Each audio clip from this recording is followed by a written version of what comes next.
দিল্লির সুতার টানে নাচছে জাতীয় পার্টি শীর্ষক পোস্ট এডিটোরিয়ালটি লিখেছেন আমার দেশের সহযোগী সম্পাদক আলফাজানাম। শেখ হাসিনার ১.৫ দশকে ফ্যাসিবাদী শাসনের প্রধান সহযোগী ছিল জাতীয় পার্টি। আওয়ামী লীগের সঙ্গে জাতীয় পার্টির এই বোঝাপড়া নতুন নয়। জেনারেল এরশাদের ক্ষমতা দখল ও রাজনৈতিক দল গঠনের পর থেকে জাতীয় পার্টিকে সমর্থন দিয়ে এসেছে আওয়ামী লীগ। এরশাদ দেশের প্রথম নির্বাচিত সরকারকে উৎখাত করে ক্ষমতা দখল করেছিলেন। এরশাদের সেনা শাসনকে প্রথম যে রাজনৈতিক দলটি সমর্থন দিয়েছিল সেটি হচ্ছে আওয়ামী লীগ। এরশাদের ক্ষমতা দখলের পর শেখ হাসিনার মন্তব্য ছিল আই এম নট আনহ্যাপি, অর্থাৎ আমি অখুশি নই। এর মাধ্যমে নির্বাচিত সরকারকে উৎখাত করে সেনা শাসনকে বৈধতা দিয়েছিলেন শেখ হাসিনা। বিনিময়ে শেখ হাসিনা এরশাদের ৯ বছরের স্বৈর শাসনে রাজনৈতিক ও আর্থিক সুবিধা পেয়েছেন। এরশাদ হাসিনার দীর্ঘ এই সম্পর্ক ছিল মানবিমান ও রোমাঞ্চে ভরা। দুই দলই এদেশে শাসন করেছে পরস্পরের পরিপূরক হিসেবে। এই সম্পর্ক এখনো বিদ্যমান, কারণ দুজনের রাজনীতির কেবলা একই স্থানে, সেটি হচ্ছে দিল্লি। এরশাদ ক্ষমতা দখলের পর বিএনপির উপর নির্যাতনের স্টিম রোলার চালিয়েছেন। অন্যদিকে আওয়ামী লীগকে দিয়েছেন বিশেষ সুবিধা। বিএনপি নেতা মওদুদ আহমেদ ছিলেন এরশাদের ভাইস প্রেসিডেন্ট। বাংলাদেশের রাজনীতিতে সশস্ত্র বাহিনীর ভূমিকা এবং জিয়াউর রহমান ও এরশাদের শাসনকাল নিয়ে democracy and the challenge of development নামে একটি বই লিখেছেন। এই বইয়ে হাসিনা ও এরশাদের সম্পর্কের নানা দিক তুলে ধরা হয়েছে। মওদুদ আহমেদ তার বইয়ে লিখেছেন, এরশাদ তার শাসনামলে ভারতের প্রতি নমনীয় আচরণ প্রকাশ করলে আওয়ামী লীগ ও এরশাদের মধ্যে পারস্পরিক সহযোগিতা নিয়ে জনমনে সন্দেহ আরো দানা বেঁধে ওঠে। এর ফলে এরশাদ যেমন তার সুনির্দিষ্ট রাজনীতি না থাকা সত্ত্বেও ক্ষমতায় টিকে থাকতে সক্ষম হন, তেমনি আওয়ামী লীগ বিএনপির মোকাবেলা করে জাতীয় রাজনীতিতে নিজের অবস্থান সংহত করে নিতে সক্ষম হয়। এরশাদের পুরো শাসনামলে আওয়ামী লীগ সামরিক স্বৈর শাসককে সমর্থন দিয়ে গেছে। ৯৬ সালে নির্বাচনের আগে এক জনসভায় হাসিনা ঘোষণা করেছিলেন, এরশাদের অধীনে যদি কেউ নির্বাচনে অংশ নেন তারা জাতীয় বেঈমান হিসেবে চিহ্নিত হবেন। এরপর হাসিনা নিজেই সেই নির্বাচনে অংশ নেন। এরশাদ ও হাসিনার মধ্যে ব্যক্তিগত পর্যায়ে ছিল নিবিড় যোগাযোগ। মওদুদ আহমেদ তার বইয়ে এরশাদ ক্ষমতায় থাকা অবস্থায় হাসিনার সঙ্গে যোগাযোগের প্রসঙ্গ তুলে লিখেছেন, কমপক্ষে ২ বার এরশাদ গোপনে হাসিনার সঙ্গে দেখা করেছেন। একবার তিনি হাসিনাকে লং ড্রাইভে নিয়ে যান এবং তাকে আশ্বস্ত করেন যে শেখ মুজিবকে সরকারিভাবে জাতির পিতা হিসেবে পুনঃপ্রতিষ্ঠিত করা হবে, মুজিব হত্যাকারীদের বিচারের ব্যবস্থা করা হবে। এরশাদ ক্ষমতায় থাকাকালে যেমন শেখ হাসিনা ও আওয়ামী লীগ তার পাশে ছিল, তেমনি হাসিনা ক্ষমতা গ্রহণের পর সবসময় এরশাদও তার পাশে ছিলেন। শেখ হাসিনার নেতৃত্বে আওয়ামী লীগ ক্ষমতায় আসে ১৯৯৬ সালে। এই নির্বাচনে যে মন্ত্রিসভা গঠিত হয় তাতে জাতীয় পার্টির নেতা আনোয়ার হোসেন মঞ্জু মন্ত্রী হিসেবে যোগ দেন। ঐক্যমত্যের সরকারের নামে হাসিনার এই মন্ত্রিসভায় জাসদের আসম রব যোগ দিয়েছিলেন। পরে আনোয়ার হোসেন মঞ্জুর সঙ্গে এরশাদের দ্বন্দ্ব তৈরি হয়, কারণ আনোয়ার হোসেন মঞ্জুর সঙ্গে শেখ পরিবারের সম্পর্ক ছিল অনেক পুরনো। হাসিনার সঙ্গ ত্যাগ করে এরশাদ অল্প সময়ের জন্য জাতীয়তাবাদী শক্তির সঙ্গে জোট করেছিলেন। ভারতের চাপে তিনি সেই সিদ্ধান্তে স্থির থাকতে পারেননি। শেখ হাসিনার শাসনের বিরুদ্ধে বেগম খালেদা জিয়ার নেতৃত্বে ৪ দলীয় জোট গঠন করা হয়। ১৯৯৯ সালের ৬ জানুয়ারি জাতীয় পার্টির চেয়ারম্যান হুসেইন মোহাম্মদ এরশাদ, জামায়াতের তৎকালীন আমির গোলাম আজম এবং ইসলামী ঐক্যজোটের তৎকালীন চেয়ারম্যান শাইখুল হাদিস আজিজুল হককে সঙ্গে নিয়ে ৪ দলীয় জোট গঠনের ঘোষণা দেন বিএনপি চেয়ারপারসন খালেদা জিয়া। কিন্তু শেষ পর্যন্ত এরশাদ এই জোটে ছিলেন না। দিল্লির চাপে ২০০১ সালের নির্বাচনের আগে জোট ত্যাগ করেন এরশাদ। তবে নাজিউর রহমান মঞ্জুর নেতৃত্বে জাতীয় পার্টির একটি অংশ ৪ দলীয় জোটে থেকে যায়। দিল্লির ধারণা ছিল এরশাদকে জোট থেকে সরানো গেলে আওয়ামী লীগ হয়তো আবার ক্ষমতায় আসবে। যদিও ২০০১ সালে নির্বাচনে ৪ দলীয় জোট ভূমিধস বিজয় পায়। এই নির্বাচনে বিএনপি এককভাবে ১৯৩ আসনে জয়লাভ করে।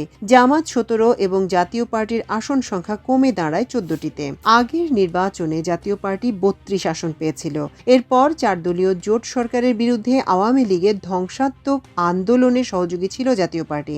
111-এর সুবিধাভোগী ছিলেন এরশাদ। ২০০৮ সালে নির্বাচনের পর হাসিনার মন্ত্রিসভার সদস্য ছিলেন জাতীয় পার্টির ৩ নেতা। তারা হলেন এরশাদের ভাই ও বর্তমান বর্তমান জাতীয় পার্টির চেয়ারম্যান জি এম কাদের, আনিসুল ইসলাম মাহমুদ ও রুহুল আলম হাওলাদার। মন্ত্রিসভা বহাল রেখে হাসিনা যে 3টি ভোটারবিহীন 2014, 2018 ও 2024 নির্বাচনে জাতীয় পার্টি অংশ নিয়েছিল, এভাবেই হাসিনার অবৈধ নির্বাচনের বৈধতা দিয়েছে জাতীয় পার্টি।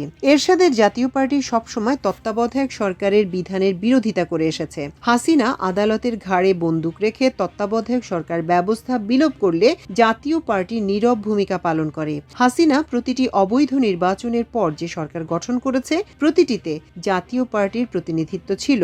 2014 সালের নির্বাচনে 153 জন বিনা প্রতিদ্বন্দ্বিতায় নির্বাচিত হয়েছিলেন। সেই নির্বাচনের আগে জাতীয় পার্টি দর কষাকষিতে সরকারের সঙ্গে নানা নাটক করতে থাকে। হাসিনা তার বড় ভাই ও লং ড্রাইভের বন্ধু এরশাদকে ভালো করে চিনতেন। এ সময় ভারতের পররাষ্ট্রমন্ত্রী সুজাতা সিং এসে এরশাদকে নির্বাচনে নিতে নির্দেশ দেন। অবশেষে তাকে সম্মিলিত সামরিক হাসপাতালে ভর্তি করে বিনা প্রতিদ্বন্দ্বিতার নির্বাচনে বিজয়ী ঘোষণা করা হয়। এরশাদের নাকে রশি লাগানোর জন্য হাসিনা তার স্ত্রী রওশনকে ব্যবহার করতেন। এরশাদের মতো এই নারীও প্রবল ক্ষমতালোভী। তাকে বানানো হয়েছিল বিরোধী দলীয় নেতা। সর্বশেষ 2024 সালের ডামি নির্বাচনে অংশ নিয়েছিল জাতীয় পার্টি। নির্বাচনের আগে দিল্লি সফর করেন জি এম কাদের। তাকে সাংবাদিকরা জিজ্ঞেস করেছিলেন দিল্লিতে নির্বাচন নিয়ে কি আলোচনা হলো। জি এম কাদের সাংবাদিকদের বলেন, ভারত সরকারের আমন্ত্রণে সেখানে গিয়েছি। সেখানে বেশ কয়েকজন গুরুত্বপূর্ণ ব্যক্তির সঙ্গে আমার খোলামেলা আলাপ আলোচনা হয়েছে। কার কার সঙ্গে কি কি বিষয়ে আলাপ আলোচনা হয়েছে তা আমি বিস্তারিত বলতে পারবো না, কারণ আলাপগুলো ওভাবেই হয়েছে। যদি ওনারা কিছু প্রকাশ করতে চান তা তাদের বিষয়, তারা করবেন। আমি ওনাদের অনুমতি ছাড়া এ বিষয়ে কোনো কথা বলতে পারবো না। জাতীয় পার্টি সবসময় দিল্লির বি টিম হিসেবে কাজ করেছে। দিল্লির নির্দেশনা অনুযায়ী আওয়ামী লীগের স্বার্থে দলটি পরিচালিত হয়েছে। সর্বশেষ ডামি নির্বাচনে হাসিনা জাতীয় পার্টিকে 11 আসন দিয়েছিলেন। এই সংসদের বিরোধী দলের নেতা ছিলেন জি এম কাদের এবং উপনেতা ছিলেন আনিসুল ইসলাম মাহমুদ। এর মাধ্যমে বিরোধী দলের বর্জন করা আন্তর্জাতিকভাবে অগ্রহণযোগ্য এই নির্বাচনকেও বৈধতা দিতে এগিয়ে এসেছিল জাতীয় পার্টি।